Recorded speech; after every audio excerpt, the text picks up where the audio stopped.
Every street goes quiet before it gets dangerous. No sirens, no police. Just the echo of your boots and a shape filling the distance. No weapon in your hands. 3 seconds to decide. No theory. No show. 7 savage habits. Master them now or you won't have the time when it matters. Listen, this is for last resort survival only. Avoid confrontation if you can. De-escalate. Run whenever possible. But if you cannot escape, these habits increase your odds of getting away alive. If you want the printable 7-habit checklist, hit subscribe and tap the link. Start with one thing. Your body is a system, not separate tricks. Think skeleton, joints, muscles, and the path of force through your frame. The kinetic chain starts at the ground. Power moves up through your feet, into hips, through the torso, through the shoulder, down the arm, out the fist. Ignore that chain, and your power bleeds out. Treat your bones like levers. Treat your joints like hinges. Practice that principle with every habit you build. Make a fist now. Index and middle knuckles forward. Thumb outside, wrist straight. Tighten the core. Breathe out on impact. If you couldn't do that cleanly, train it until you can. Habit 1. Structural strikes. Why it matters. Hitting wrong injures you faster than the attacker. What you do. Align fist bones with your forearm bones. Keep the wrist straight. Strike with the first 2 knuckles, not the palm or curled fingers. Exhale as you hit. Transfer force through the hips. Do not overreach. Short, compact strikes beat wild swings. Micro drill. Make a slow, proper fist. Tap the first 2 knuckles on your palm 10 times. From a shoulder-width stance, jab short 5 times, focusing on wrist straight and a tight core. Repeat both sides. Safety note. A broken hand takes you out of the fight and your life outside it. If you lack confidence, use the heel of the palm or the edge of your hand to create pain without risking knuckles. Last resort only. Self-defense only. Habit 2. Ground-up power. Why it matters. Power that dies at the shoulder rarely alters outcomes. What you do. Plant the foot opposite your striking hand behind you. Drive through the ball of the rear foot. Rotate the hips like a winding spring. Let the torso rotate and follow through. The arm is the last link. The feet and hips do the work. Short impulse beats, telegraphed windups. Micro drill. Stand in your fighting stance. Push the rear foot into the ground and twist hips without moving the torso forward. Do 5 slow rotations. Then snap 3 quick strikes, feeling the foot-to-fist chain. Repeat. Safety note. Avoid lunging. Lunges break your balance and open you to counters. Power with structure, not momentum that leaves you vulnerable. Habit 3. Target to disable, not to show off. Why it matters. You need a window to run, not a trophy. Damage that disables briefly creates that window. What you do. Aim for performance disruptors. Eyes to break visual focus, nose to make breath sting, jaw to disorient, ribs to wind, knees to stop forward pressure, groin to shock the system. Choose targets that stop motion. Strike to create an exit. Stop when you have the gap to move. Micro drill. Using palms or controlled strikes, simulate pushing toward the face and immediately step off to the side. Practice 2 quick palm strikes to the nose area, followed by a shuffle back. Repeat until the motion is automatic. Legal and ethical frame. These actions are constrained to last resort self-defense. You are trying to stop an attack, not punish. Do not plan to maim or kill. Disable enough to escape. Habit 4. Move and manage distance. Why it matters. Distance is your best friend. Control it and you control the engagement. What you do. Always keep the attacker just inside reach and just outside advantage. Step to the circles they don't expect. Use small angles. A 15-degree change ruins their line. Make them step into vulnerability. Use diagonal steps and lateral slides. Never stand square and stationary. Micro drill. On the spot. Shuffle forward left, back right, then circle once. Repeat at varying tempos. Practice making the attacker commit by feinting forward with your shoulder and then sliding out to a new angle. Reference.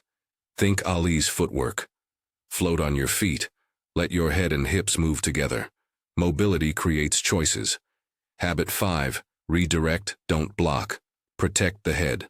Why it matters. Colliding force with force costs you.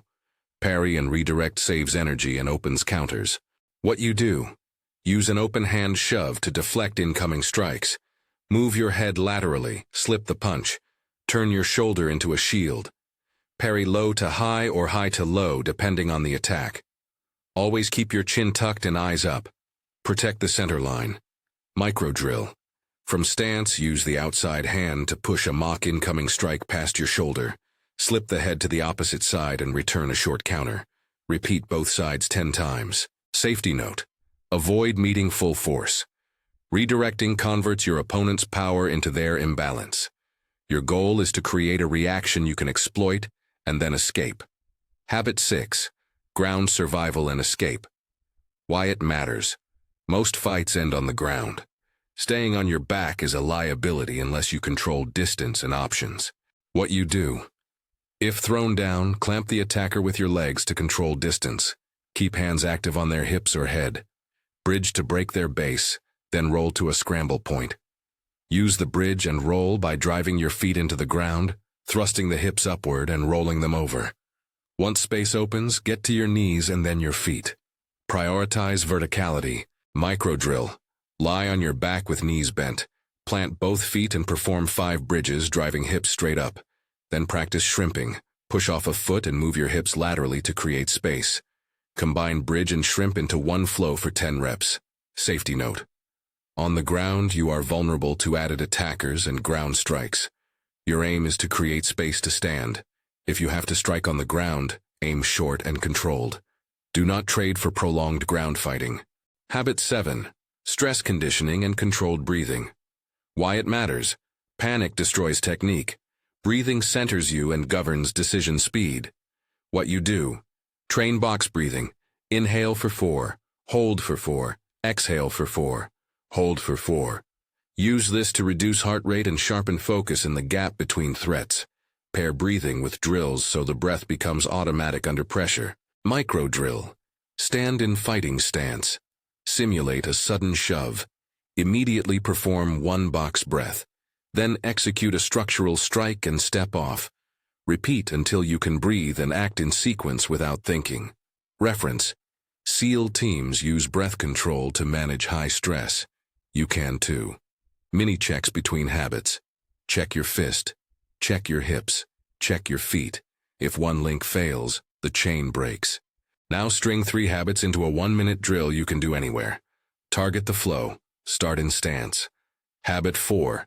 Move laterally 1 step and angle off. Habit 1 and 2. Short structural strike generated from the rear foot and hip rotation. Habit 7. Box breath on the step back. Repeat for 60 seconds. 1 strike, 1 back off, 1 breath. Keep it tight. Keep it real. Practice daily until the sequence becomes your reflex. When training, do progressive intensity. Start slow, then add speed, then add randomness. Someone grabs your sleeve, another shoves. Practice with a coach or partner for partner drills. Use protective gear when exchanging force. Muscle memory is the goal. Repetition under duress beats 100 textbook hours done politely. A few practical priorities you must lock in immediately. Chin tucked, hands up, feet ready. Your core braces before you move. Your exhale times the strike. Your first step is the decisive step. These are small habits that compound. A reality check on targets. Do not imagine cinematic finishes. Strikes can miss. Pain can be temporary. People can be bigger and stronger. Use the simplest disabling actions that create a gap and get vertical.